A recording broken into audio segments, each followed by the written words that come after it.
Hello, America.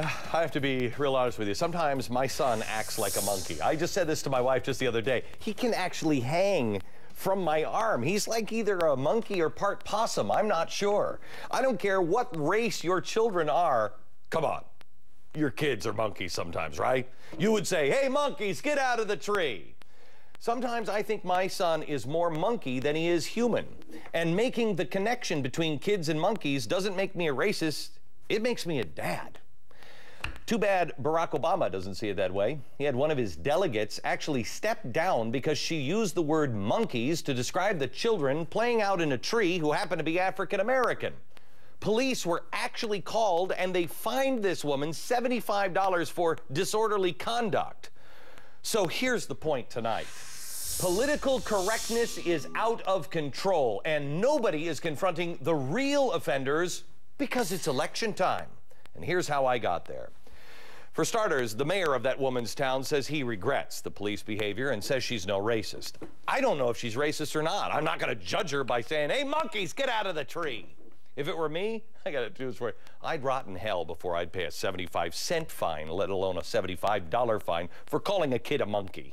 I call kids all kinds of things. I mean, are you going to fine me if I say my kid sometimes is a monster? What? He is. Look at him. Sometimes he's a punk, sometimes a road wreck, sometimes he's a monkey. They're names for kids. We become a country that looks for racism, and sometimes it ain't there. You're guilty in this country until proven innocent. We've let cries of false racism get in the way of good judgment.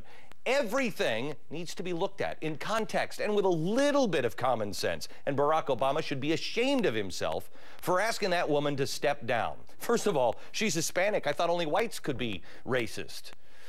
Considering this woman's close association, or this man's close associations with some of the most hateful racists I've ever seen, Barack Obama needs a lesson in what's really going on. We all know about Reverend Wright and his militant black liberation theology. But have you heard of the Reverend James T. Meeks? According to the Chicago Sun-Times, Obama regularly sought Meeks out for spiritual counsel. How many spiritual advisors does this guy have? It was in an ad for Obama. He's going to serve as an Obama delegate at the Democratic Convention. And here is Reverend Meeks in his own words. We don't have slave masters. We got mayors. But they still the same white people who are presiding over systems where black people are not able or to be educated.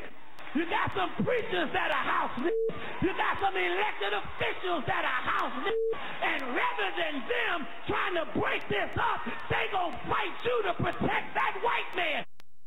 So let me just get this story straight. So monkey is a racist slur, but slave master isn't? Meeks has said in the black community, the N-word is a term of endearment. So a house N-word is endearing? Really? Boy, I'd like to see Obama's reaction if somebody called him that. That's bullcrap and everybody knows it is. The Southern Poverty Law Center says this guy's even worse than just a racist. He's also, quote, the leading voice in the anti-gay movement. Ready? Listen to this.